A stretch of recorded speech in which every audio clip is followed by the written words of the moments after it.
Me alegro en estar aquí esta mañana. Es un privilegio y es un honor. Quiero preguntarles cuántos me dan permiso para sentarme. Muchas gracias, pero no necesito permiso. La palabra de Dios me lo autoriza.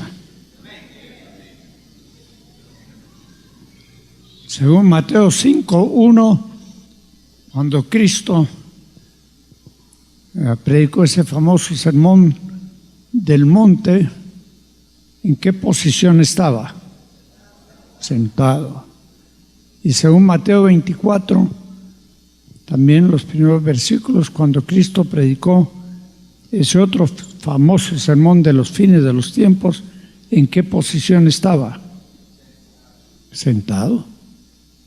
Y si él a los 30, 31, 32, 33, no sé exactamente su edad, se sentaba para enseñar, ¿no creen que este jovencito con 39 años y pico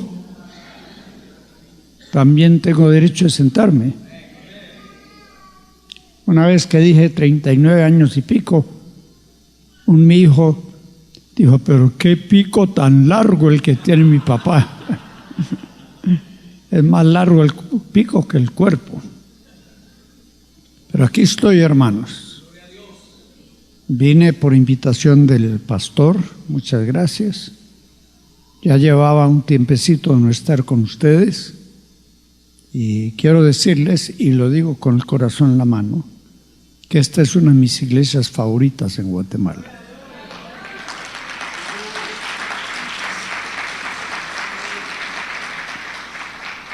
Me encanta venir a un culto, la alabanza, la adoración es de primera calidad y ustedes se meten al culto, o sea, participan activamente en la alabanza, en la oración y en todas las actividades programadas. Los felicito.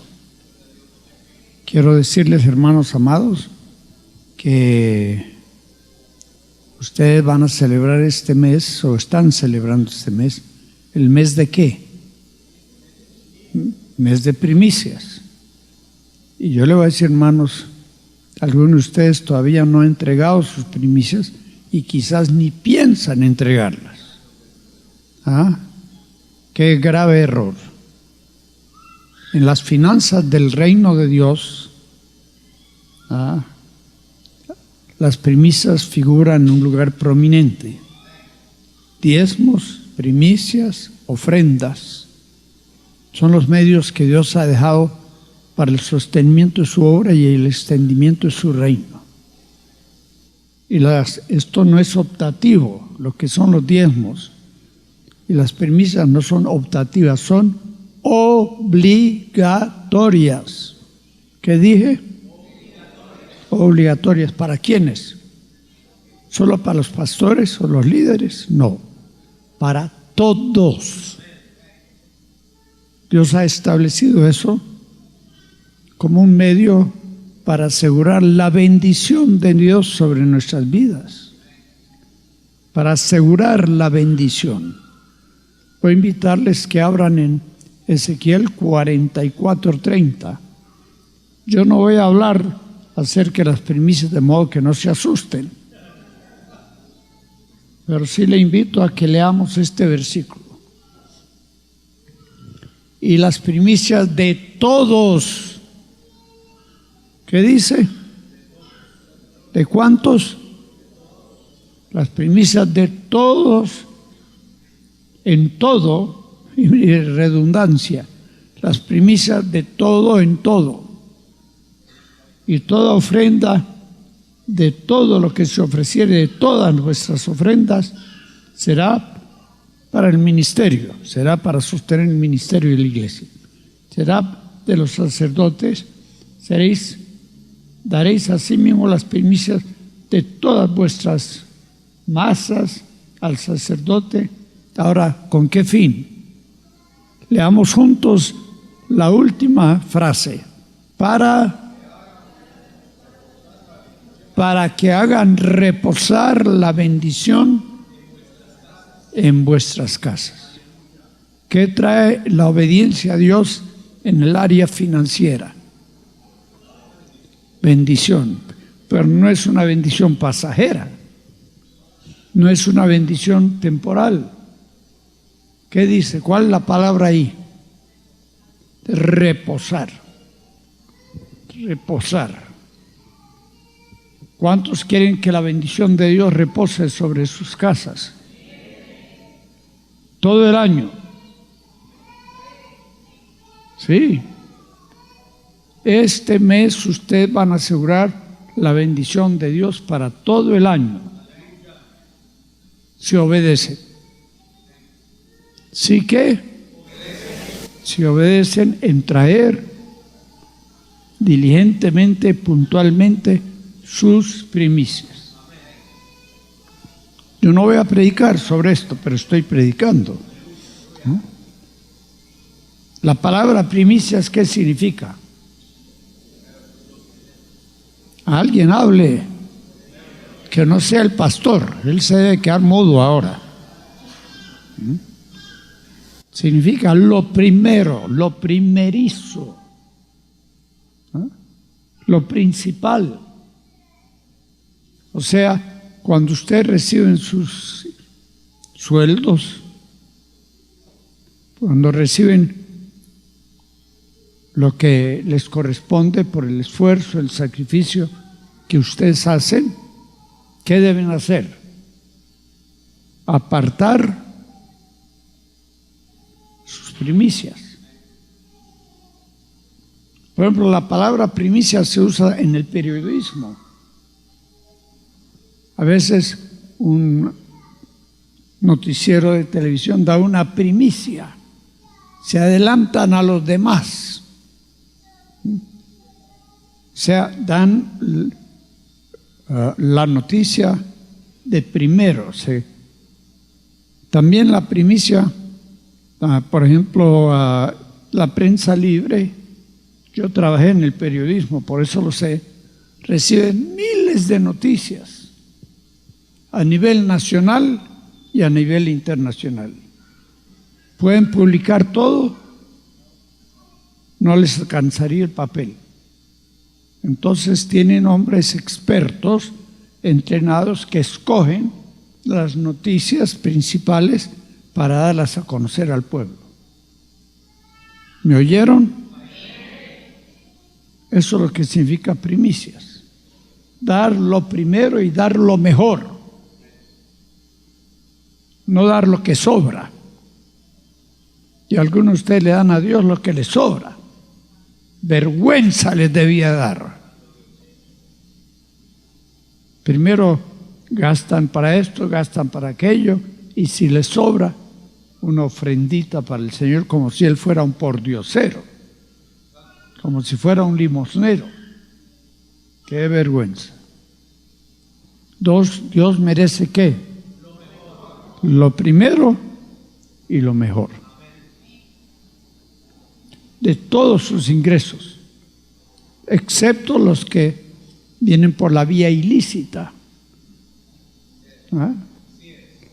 Si usted asalta, secuestra, no vaya a traerle la primicia a Dios. Si usted va a un casino y se gana una buena cantidad de dinero, no le traiga ni un centavo a Dios de ese dinero. Ese dinero es maldito. Si usted compra un billete de la lotería mayor y se gana el primer premio, no le vaya a traer ni un centavo al Señor, porque ese dinero es maldito. Usted le da a Dios el fruto de su trabajo. En aquel tiempo era agricultura, era ganadería, y de eso le traían al Señor la primicia. Traían hasta de las masas. ¿Qué son masas? Hay algunos de ustedes que tortean en la casa, hacen tortillas para su consumo, o todas las compran. ¿Ah? Pero ¿cuántos de ustedes a veces hacen pan o hacen algún producto de repostería. A ver, hermanas, a ver cuántas saben hacer sus pastelitos, sus galletitas. Levante la mano. Ay, las mujeres de esta iglesia son haraganas.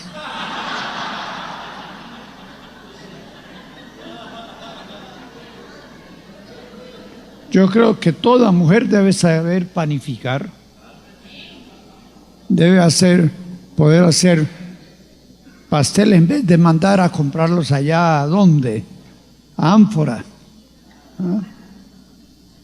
No, hagan sus pasteles, tienen doble valor. Cumpleaños su esposo, hágale un hermoso pastel. Y los esposos no dicen amén, pues.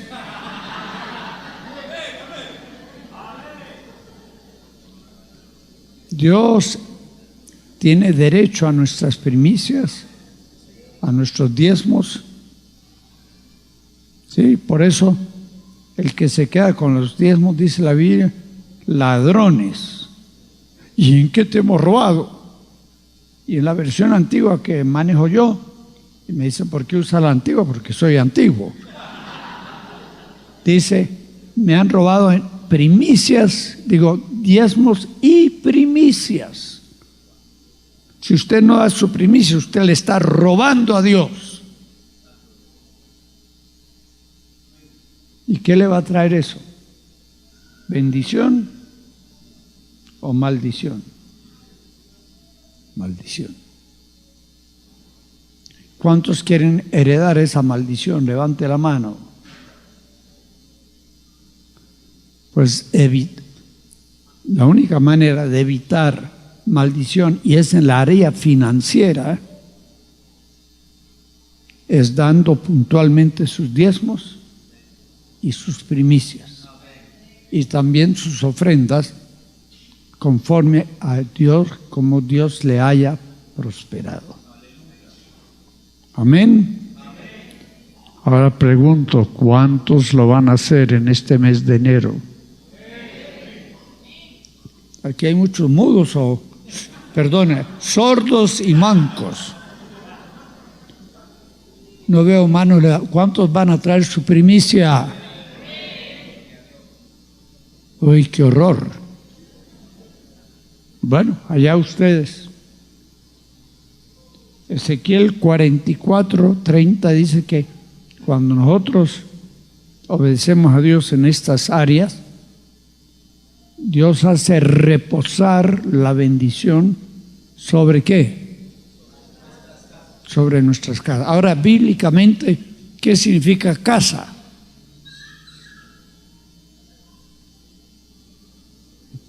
¿No saben? ¿Qué significa casa? Casa significa vivienda. El lugar propio o alquilado donde usted vive, su morada, su vivienda, su habitación. Pero también bíblicamente la palabra casa significa ¿qué? Cree en el Señor Jesucristo y serás salvo tú y tu casa. Significa familia. ¿Cuántos quieren que repose la bendición de Dios sobre su familia? Hijos, nietos, bisnietos, tataranietos. Porque así como la maldición, 4 generaciones, la bendición también es por 4 generaciones o más. Pero la palabra casa también significa otra cosa. A ver, ¿quién lo puede revelar? ¿Qué dice por allá? No, en la iglesia no se le llama casa. Aunque hay una aquí que se llama casa de Dios. ¿Sabe cuál es casa? La casa terrestre de nuestra habitación. ¿Cuál es? El cuerpo. ¿Sabe un beneficio que trae con ser diligente en traer nuestros diezmos, primicias, ofrendas? ¿Sabe lo que es? Salud. lo que usted no da de diezmo, no da de primicia, se lo va a ir a pagar a los doctores, en medicinas, en tratamientos, en costosas intervenciones quirúrgicas. Así es, hermano. ¿Cuántos quieren gozar de salud divina? Amado, yo deseo que tú seas prosperado en todo y que te mantengas sano, que tengas salud. Yo he testificado aquí que durante 50 años no tuve ni siquiera un dolor de cabeza, ni una gripe, hasta que este año pasado sufrí una aparatosa caída y me quebré la cadera y me deshice el fémur. Le voy a contar esa historia, hermano.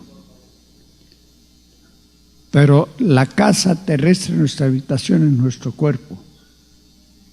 Y Dios quiere mantener este cuerpo sano. Dios quiere alejar de este cuerpo toda enfermedad. Así lo promete la Biblia. Si usted quiere gozar de salud, hermano, sea fiel en darle a Dios lo que a Dios le pertenece. ¿Cuánto lo van a hacer? He logrado convencer a 1, 2 o 3 más para que traiga su primicia. A ver, en este módulo, ¿cuántos van a traer su primicia? Si no lo trae, es un ladrón. Y los ladrones no heredarán el reino de los cielos, ni en esta vida ni en la vida venidera. ¿Cuántos aquí van a dar su primicia? Levante la mano, varón. No sea agarrado, no sea miserable. ¿Cuántos en este módulo van a dar su primicia? Hermano, les ordeno con autoridad apostólica a todos que traigan su primicia este mes. Usted va a determinar de qué. Algunos traen la primera venta del año, otros traen la primera ganancia de la primera semana del año. Eso usted lo van a determinar de acuerdo con su trabajo, de acuerdo con la forma en que usted se gana honradamente la vida. Y yo les puedo asegurar que va a venir sobre ustedes una bendición incontable. Amén. Incontable. De modo, hermanos, que cumplan fielmente. Ya no voy a hablar más de eso, aunque el pastor me está animando a que lo haga. No con gestos ni palabras, pero por dentro. Muy bien, vamos a abrir nuestras Biblias, el tiempo que me resta, en el Salmo 107. Y voy a invitar a un lector, pastor, nómbreme a alguien que me venga a leer. Salmo 107. Del versículo 1 al versículo número 28.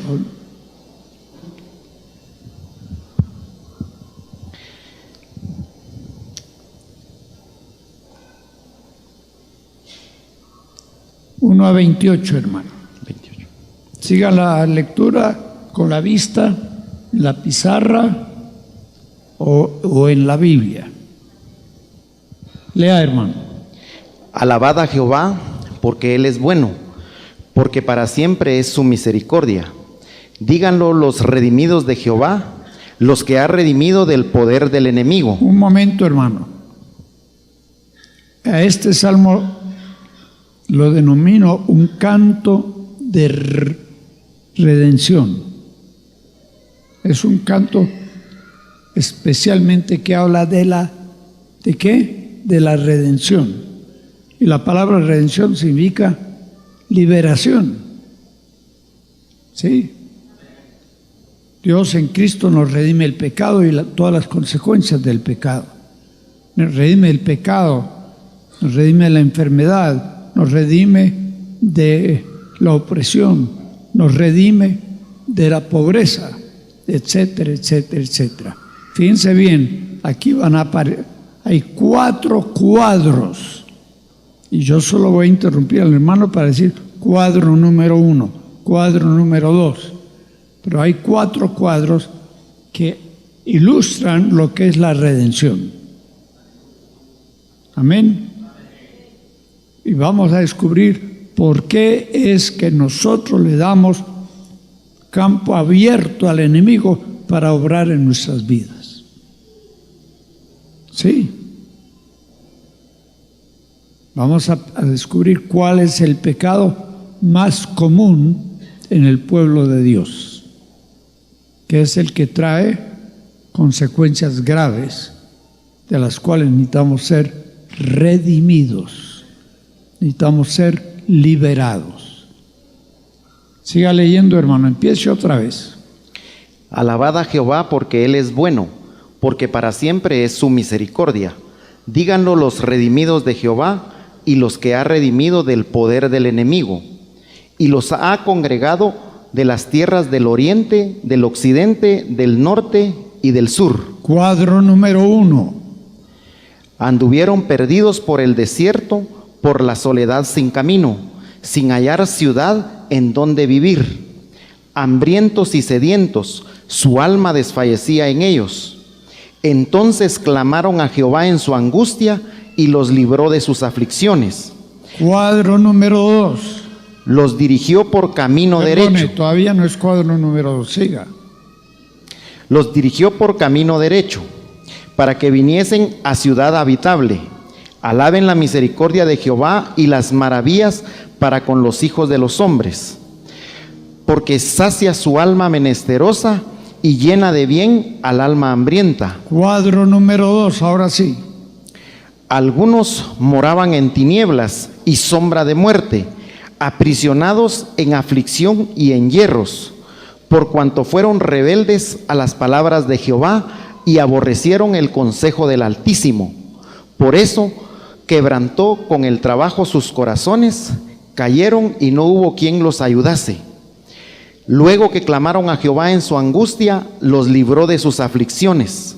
Los sacó de las tinieblas y de la sombra de muerte y rompió sus prisiones. Alaben la misericordia de Jehová y sus maravillas para con los hijos de los hombres, porque quebrantó las puertas de bronce y desmenuzó los cerrojos de hierro. Cuadro número 3. Fueron afligidos los insensatos a causa del camino de su rebelión, a causa de sus maldades.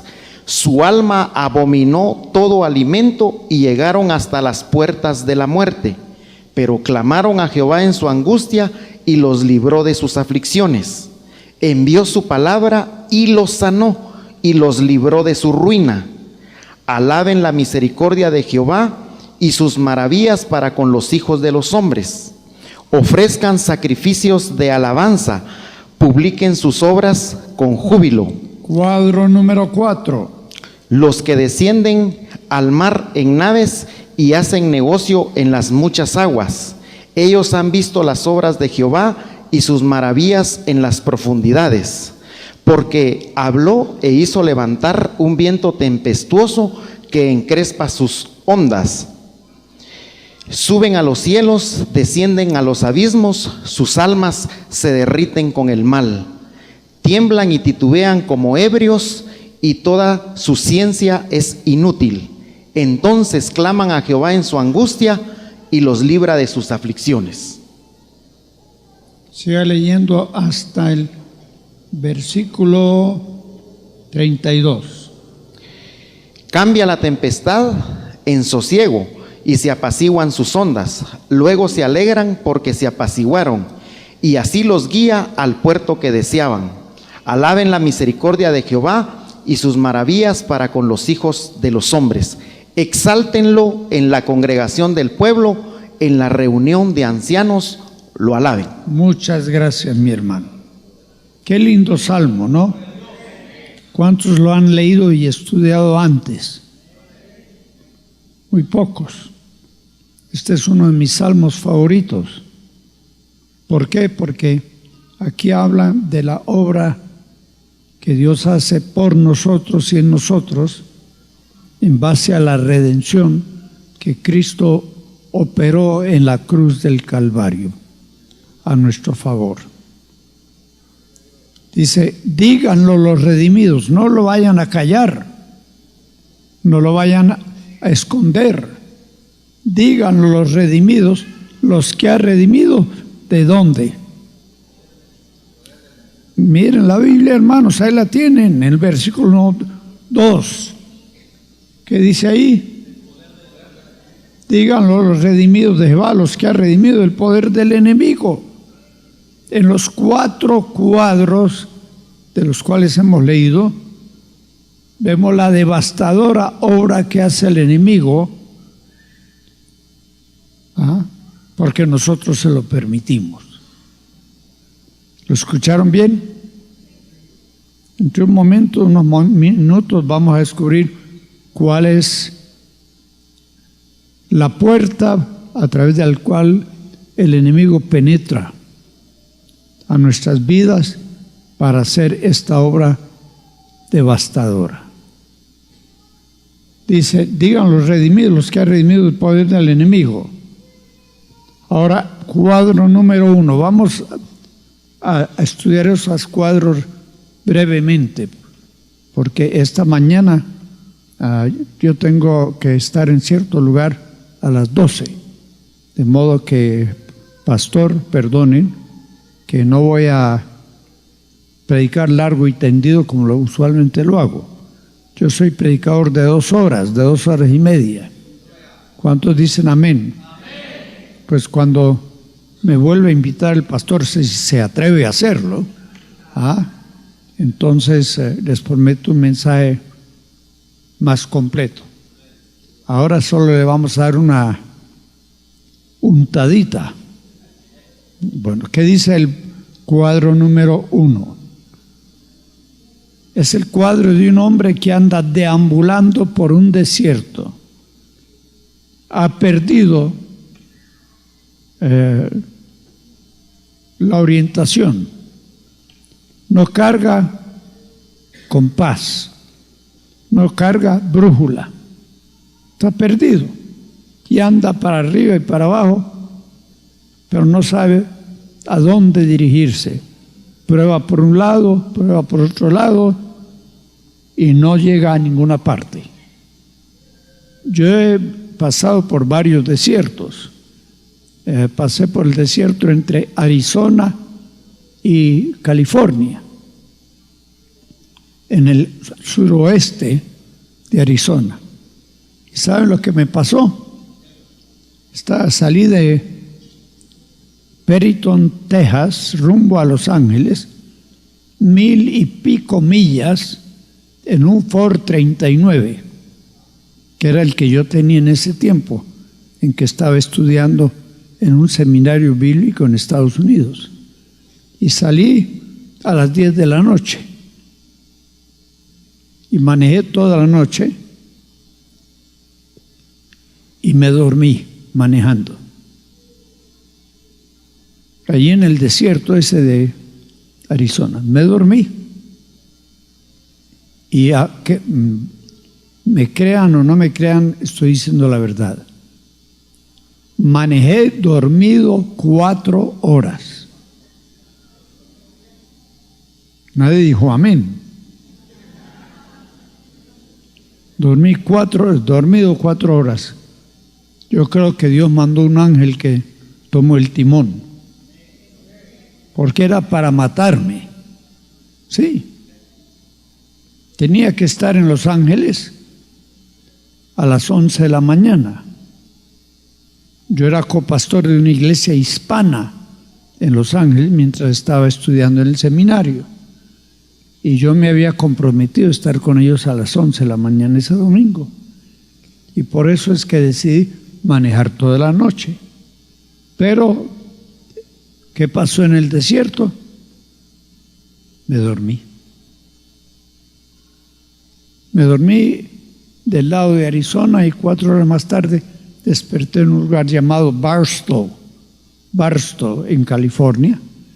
¿Y qué estoy haciendo aquí?, dije yo. Pues seguramente Dios me auxilió y me envió un ángel que tomara el timón. Y de esa manera pude llegar sano y salvo a mi destino. Este cuadro muestra lo que sucede con un hombre que se pierde, o como yo, se duerme en un desierto. Anda deambulando sin rumbo fijo. ¿Cómo podemos aplicar esto a nuestras vidas? Hoy en día hay muchos hermanos que andan en un desierto espiritual y andan de aquí para abajo, de iglesia en iglesia, buscando una iglesia que los llene, que los satisfaga. Hay hermanos que andan de mega iglesia en mega iglesia o de mini iglesia en mini iglesia, pero andan buscando una iglesia que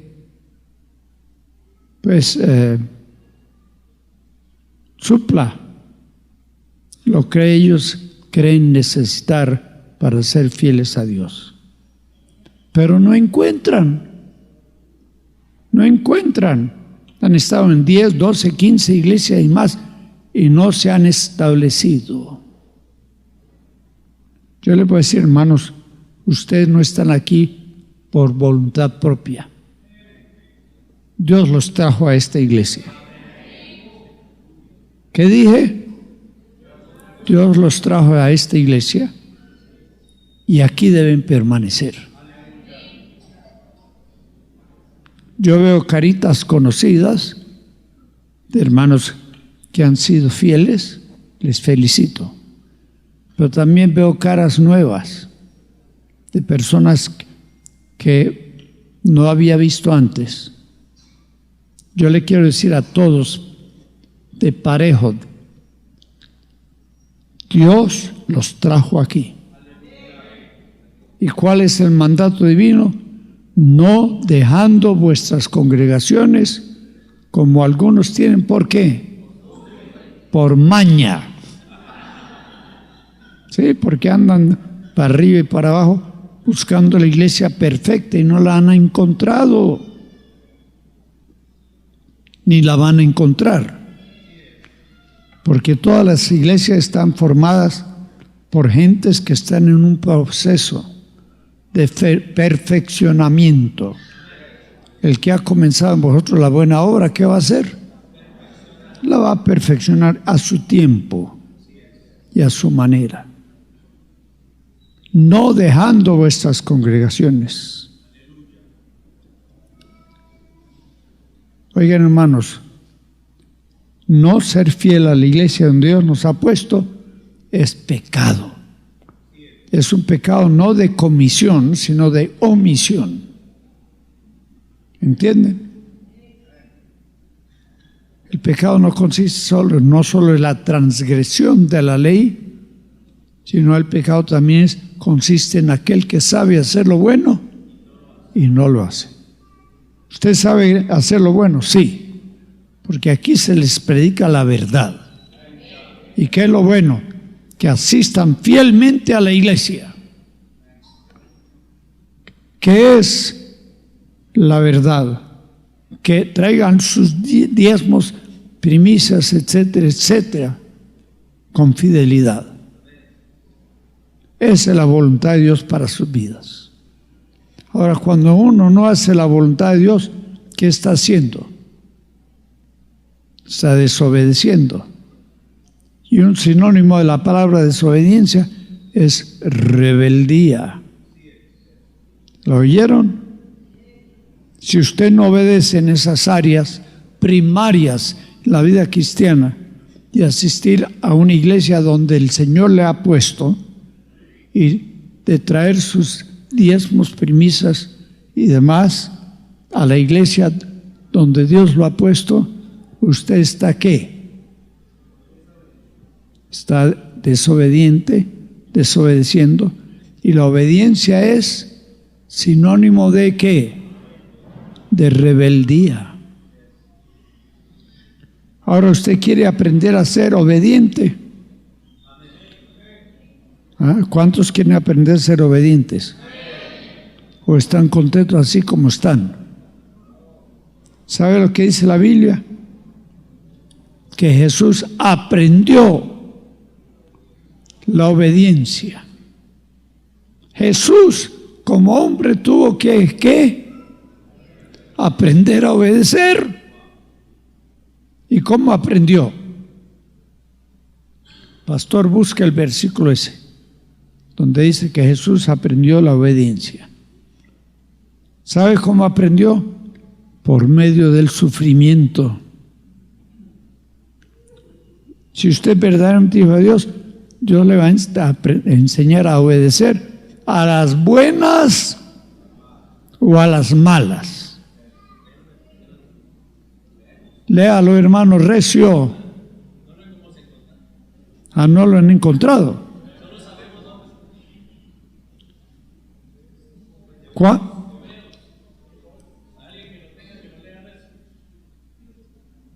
Hebreos ¿qué? 5:8. Proyéctelo, hermano. Ya está en la pantalla. Aunque era hijo, por lo que padeció, aprendió la obediencia. Aunque era ¿qué? Hijo de Dios, unigénito como Dios, primogénito como hombre. Pero él mismo tuvo que aprender a obedecer, hermanos. ¿Y cómo aprendió? Por lo que padeció. ¿Y usted quiere padecer? ¿Quiere que Dios tenga que usar el chicote y darle?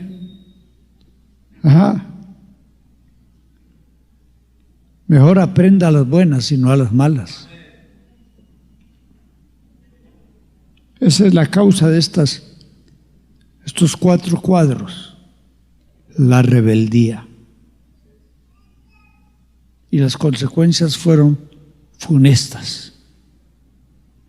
Porque este hombre anduvo quién sabe cuántos tiempo desorientado, perdido en el desierto, aguantando hambre, aguantando sed, y todo fue a causa de ¿qué? De la rebeldía. Pero él clamó a Dios, ¿y qué hizo Dios? Ese versículo, ¿cuál es? El versículo 6. Habiendo empero clamado a Jehová en su angustia, lo libró de sus aflicciones. ¿Cuál es el remedio cuando uno ha caído en las manos del enemigo? Clamar a Dios. ¿Cuántos, hay alguno que sepa Jeremías 33:3 de memoria?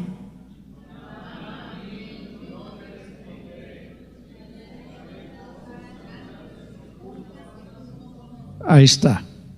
Clama a mí y yo te responderé y te mostraré cosas que grandes y ocultas que tú no conoces. Este varón que estaba perdido en el desierto, ya en desesperación, clamó a Dios, y Dios ¿qué hizo? Lo libró, lo llevó directamente a un lugar donde pudiera estar sano y salvo de las manos del enemigo. Cuadro número 2 nos habla de un hombre que está preso. Sí, vuélvalo a leer, hermano, que estuvo. ¿Por qué no sube aquí y lo lee?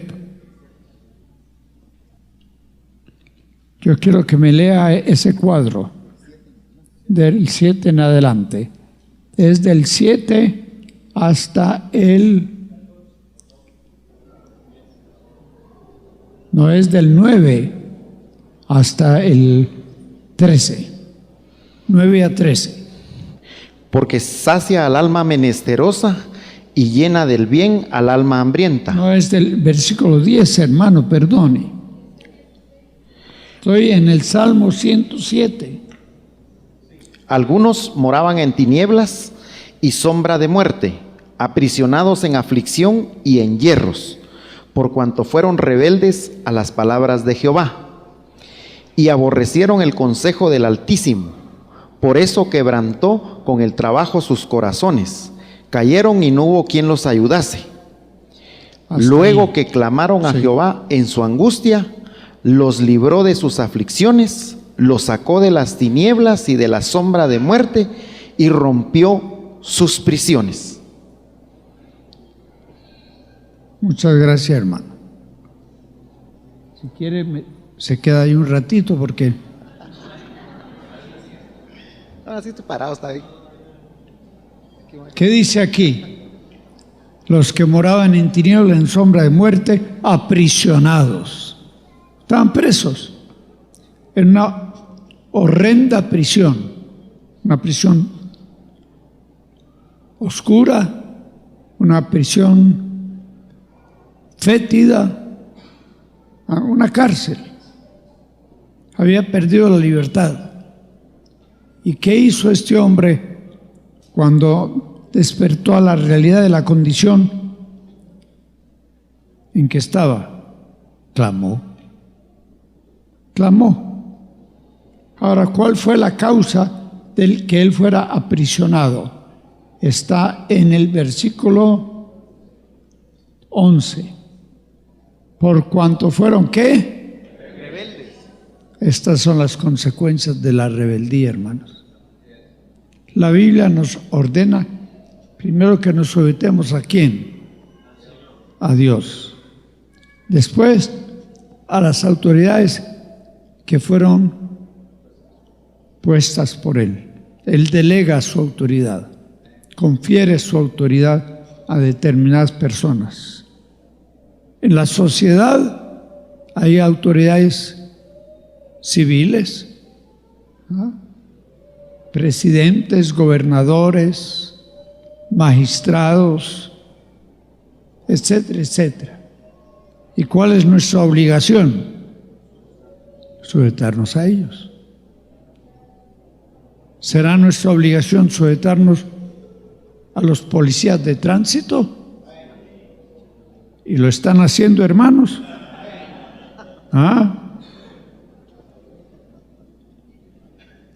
¿O quebrantan las leyes de tránsito?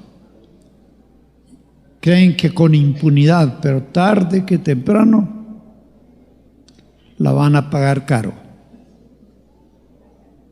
Un accidente que puede con pérdidas de bienes y aún de vidas. En el hogar, ¿a quién se deben sujetar los hombres? A los padres. Sí. La esposa debe sujetarse al esposo. ¿Cuántas mujeres dicen amén? Uy, 4 dijeron amén. No, la Biblia lo dice claro.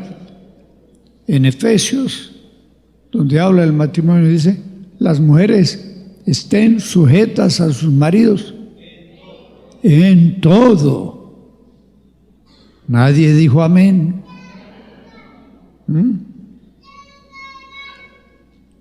En ausencia del esposo, del padre, ¿quién tiene la autoridad en la casa? La mamá. Yo viajaba mucho antes y teníamos solo un hijo que era Darío, que ahora es reconocido un apóstol en Estados Unidos. Y cuando ellos me llevaban al aeropuerto a abordar el avión que me iba a llevar alrededor del mundo, porque yo he predicado en todos los continentes, he predicado en numerosísimos países del mundo. En el aeropuerto, antes de entrar para pasar por aduana y por migración, le entregaba la chequera a mi esposa. ¿Qué estaba haciendo yo? Entregando mi autoridad. El que paga manda. El que paga manda. Le entregaba la chequera, símbolo de autoridad.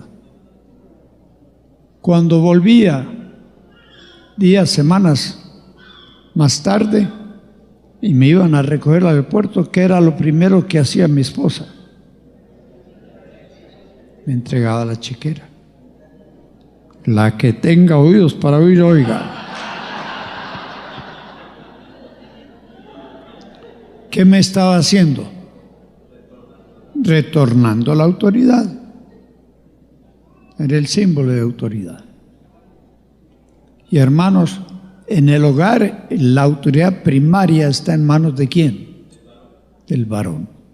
Secundaria, en manos de la esposa, la mujer. Ay, Dios mío, hay que darle a esta iglesia una enseñanza sobre eso, hermano.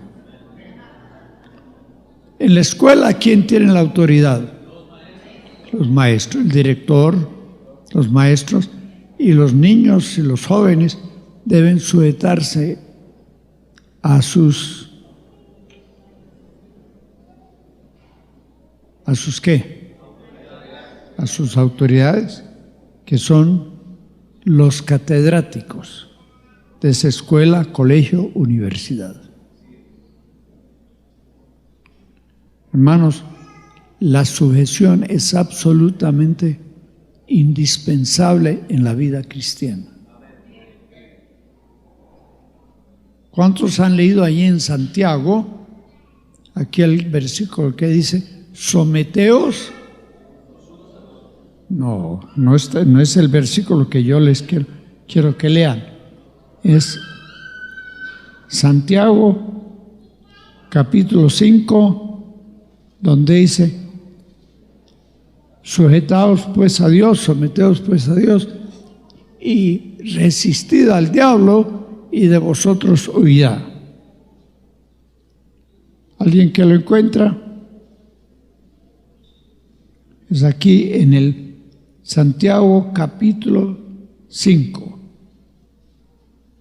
Dice, someteos, sujetaos a Dios, y de entonces resistid al diablo, y de vosotros huirá. 4:7. Yo dije 5, ¿no?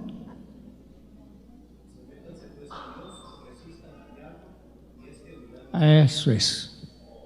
Santiago 4:7. ¿Quiere usted tener autoridad espiritual para atar, para reprender los espíritus inmundos que andan hoy desatados en este mundo moderno? ¿Quiere usted tener autoridad sobre el diablo para reprenderlo, atarlo y echarlo fuera? ¿Qué tiene que hacer? Está la condición, 4:7. Me tengo que sujetar a Dios, a su palabra, a su espíritu, pero también a quién más, a las autoridades delegadas por Dios, ya sea en la sociedad, ya sea en el hogar, ya sea en la escuela, o donde quiera que sea. Algunos de ustedes pueden reprender y reprender los demonios y no le van a hacer ni caso, lo van a ignorar. ¿Por qué? Porque usted está en en rebelión. Usted no se ha sujetado al Señor. La rebeldía es la causa común de todas las manifestaciones demoníacas dentro y fuera de nosotros. Ya hemos visto dos: el hombre que anda perdido en el desierto, el hombre que anda aprisionado en una cárcel. Tercero, ahí mismo en el Salmo 107, que leímos acerca de una persona que está enferma. ¿Lo recuerdan? ¿Ah? Proverbios 7, versículo 17. Los insensatos, a causa del camino de su rebelión y a causa de sus maldades, fueron afligidos. Se enfermaron y llegaron hasta las mismas puertas de la muerte. ¿No saben? Hoy hay enfermedades graves que no tienen curación médica. ¿Cuántos lo saben? La medicina solo las alivia hasta donde pueda, pero no las cura. Una muy común, la diabetes. La diabetes es una enfermedad de origen espiritual y viene por la falta de obediencia, la falta de sujeción. Dios dice en su palabra: perdonándoos los unos a los otros como Dios nos perdonó en Cristo. El perdón lo tenemos que hacer incondicionalmente y totalmente. Si usted guarda rencores, guarda agravios contra alguna persona por algo que esa persona le hizo o intentó de hacer, y usted dice: a esa vieja no la perdono jamás, ni aunque venga de rodillas y me bese las patas, no la voy a perdonar. ¿Usted está obedeciendo o está desobedeciendo? Desobedeciendo. Y por lo tanto, usted va a sufrir las consecuencias. Aquí dice en el Salmo 107, los insensatos a causa del camino de su rebelión. Una persona que se rebela contra Dios y contra la autoridad conferida o delegada por Dios, es que, no, ahí dice, es un insensato. Y si ustedes quieren saber, esa palabra en el original significa estúpido. Sí.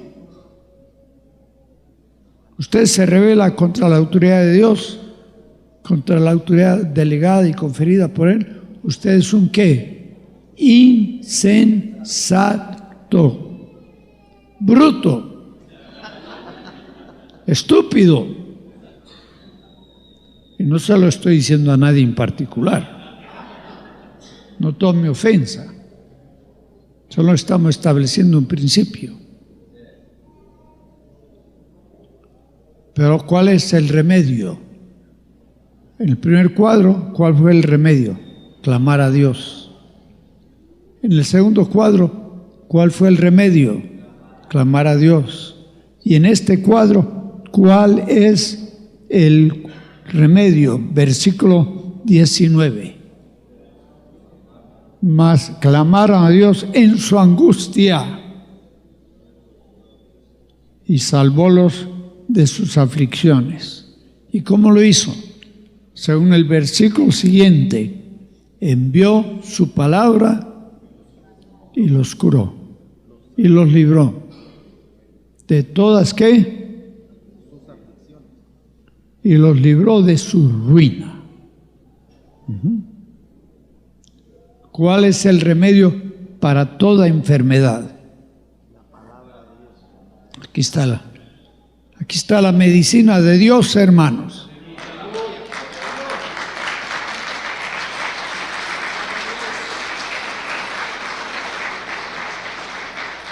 Usted no tiene que llenarse de antibióticos para combatir las enfermedades. La palabra tiene la respuesta. Yo la vez pasada que estuve aquí con ustedes di una orden apostólica. ¿Cuántos la recuerdan? Si no la recuerdan es porque no lo han hecho. Era que leyeran, estudiaran la palabra de Dios. ¿Cuándo? Todos los días. ¿Lo dije o no lo dije? ¿Y cuántos han obedecido? ¿Cuántos de ustedes están leyendo, estudiando la palabra todos los días? Insensatos los demás. Sí, hermanos, porque ustedes están creando un ambiente espiritual en su cuerpo y en su casa, propicio ¿para qué? Para la enfermedad y muerte. Enfermedad y muerte prematura. Nosotros tenemos derecho de vivir como mínimo 70 años y en los más robustos 80. Y yo voy ya por 82 rumbo a 83. Y tengo promesa todavía de larga vida. De modo que van a tener viejito para largo, para venirlos a dar una...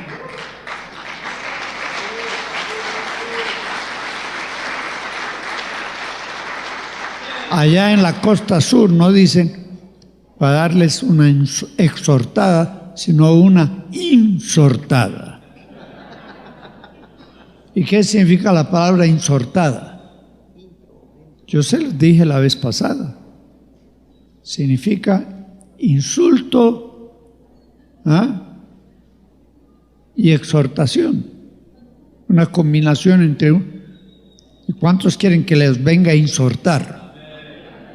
No, yo vendría a exhortarlos a que se sometan, que se sujeten a la autoridad de Dios, aún la autoridad delegada, que vivan una vida en estricta obediencia a Dios. La Biblia dice que el Evangelio del Reino es para que aprendamos a obedecer a Dios. Está en Romanos 10, un versículo por ahí. Búsquenlo después. ¿Y cuántos se comprometen con Dios de hoy en adelante a obedecer a Dios y a la autoridad delegada por Dios, no solo en la sociedad, no solo en el hogar, sino también aquí en la iglesia? ¿Cuántos prometen fielmente obedecer, sujetarse a Dios, a la palabra del Espíritu y a la autoridad delegada por Dios en la tierra? Levante la mano. A ver, los que prometen ser obedientes, los demás son ¿qué? Rebeldones. Y ahora sí vamos a leer un versículo en Proverbios 17:11. Proverbios 17:11.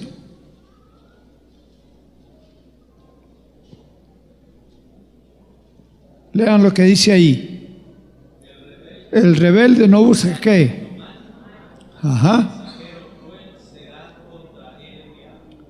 El rebelde atrae demonios como un imán atrae metales. Usted va a ser atacado continuamente por demonios que le van a afectar físicamente, emocionalmente, moralmente, lo van a afectar en todas las áreas de su vida humana. ¿Quieren seguir siendo rebeldes? ¿Cuántos quieren seguir siendo rebeldes? ¿Y cómo van a demostrarle su sujeción a Dios este mes? Trayendo las primicias. Sí. ¿Lo van a hacer? Otra vez, ¿cuántos van a traer sus primicias este mes? Hay algunos que todavía no están levantando la mano. Hermano, hay que hacer una oración de sanidad, que Dios les sane el oído, les sane la mano. Ahora el cuadro número 4 es el cuadro de un hombre que está perdido en el mar, en un medio de una enorme tempestad. Una tempestad que atentaba contra el barco, amenazaba con hundirlo. Yo recuerdo, durante la Segunda Guerra Mundial, mis padres, que eran canadienses, tenían que regresar a Colombia, donde estaban haciendo obra misionera. Y no habían barcos disponibles porque los nazis habían llenado todo el Caribe de submarinos y cualquier barco lo hundían, con excepción de los barcos de naciones afines a ellos. Mi padre por fin consiguió pasaje en un barco llamado Mar de la Plata. Era de bandera argentina y Argentina apoyó a Alemania en la Segunda Guerra Mundial. Y le aseguraron que ese barco no iba a ser torpedeado. Entonces mi padre compró pasajes, abordamos el Mar de la Plata, rumbo a Barranquilla, Colombia. Tenía que hacer escalas en Habana, Cuba, en Veracruz, México, en Puerto Cortés, Honduras, en Limón, Costa Rica, y de último llegaba a Barranquilla. Pues en La Habana, Cuba, abordaron el barco cientos de refugiados españoles que venían huyendo de la guerra civil en España. Llenaron todos los cuartos de la maquinaria abajo. Y estando en medio del Caribe, se desató un huracán, algo así como un tsunami, un huracán violento. Y ese barco, mira hermanos, subía y bajaba, y subía y bajaba. Todos estaban aterrados. En realidad todos se marearon y no podían ni siquiera comer.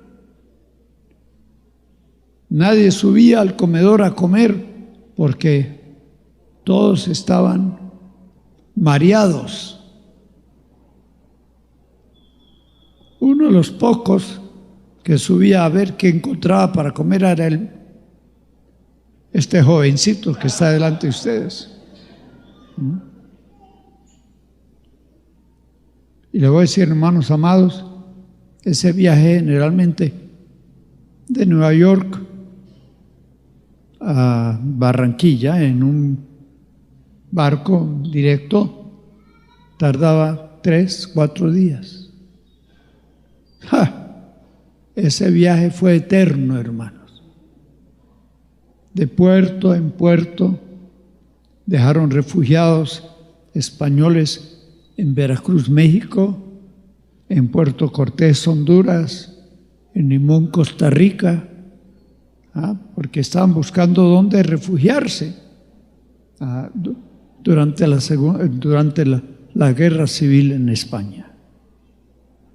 Y por fin, después de 21 días, llegamos a Barranquilla. Imagínense.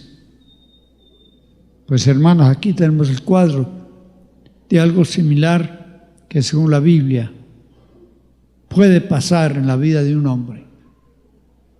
Estar envuelto en un turbión, estar envuelto en un huracán espiritual, atacado por demonios a diestra y siniestra, sin encontrar refugio, sin encontrar reposo.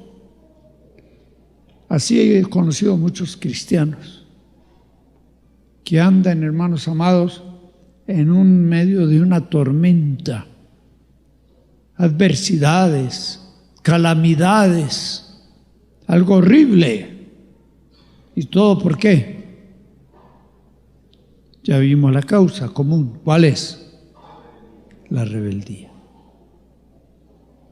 Oiga, hermano, hermana, usted tiene que renunciar a la rebeldía. Renunciar a ella y comenzar a sujetarse a las autoridades que Dios ha puesto sobre usted, tanto dentro como fuera de la iglesia, dentro y fuera del hogar. De modo que esposas, a sujetarse a los esposos, hijos, a sujetarse a los padres.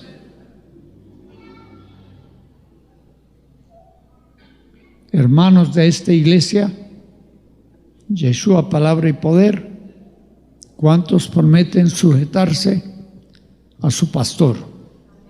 Párese, hermano, por favor. Venga, dése vuelta. Les presento a su pastor por si acaso no lo conocen.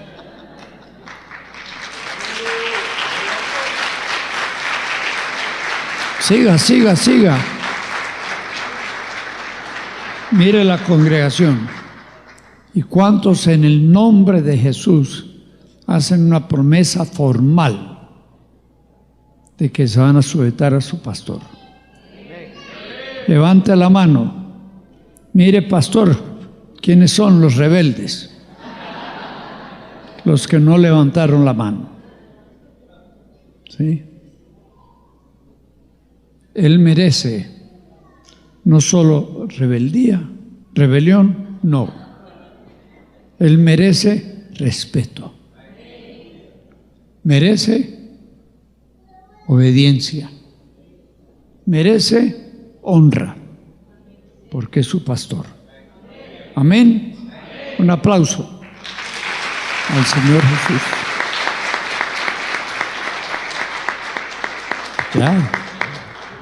Ya, con eso. Suficiente por hoy. ¿Están de acuerdo? Ya, ellos también están de acuerdo que ya no prediquemos. Pongámonos de pie. Extienda su mano derecha en el nombre de Jesús. Y vamos a despedir al apóstol Norman mientras los hermanos del Ministerio de la Alabanza suben. Oremos en el nombre de Jesús. Padre, muchas gracias. Gracias, Dios, por el apóstol Norman. Gracias, Señor, porque tú lo has traído a este lugar. Y tú sabes, Señor, cuánto le amamos, lo honramos y lo respetamos. Mi Dios, gracias por la palabra. Señor, que la gran carrera que tiene por delante la continúe en la fe. Que encuentre, Señor, iglesias, púlpitos, aún casas, aún vehículos que reciban de Él lo que tú quieres darnos, Dios. Padre, líbralo, ayúdalo, prospéralo, Señor.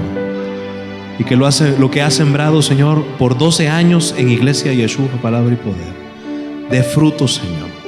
Que podamos, Señor, ser diligentes. Y hoy, Señor, yo quiero que en un acto profético, Señor, nosotros seamos obedientes a esta palabra de Dios y que lo honremos, Señor, con nuestra obediencia en este año, Señor, que tú has declarado el año de la obediencia.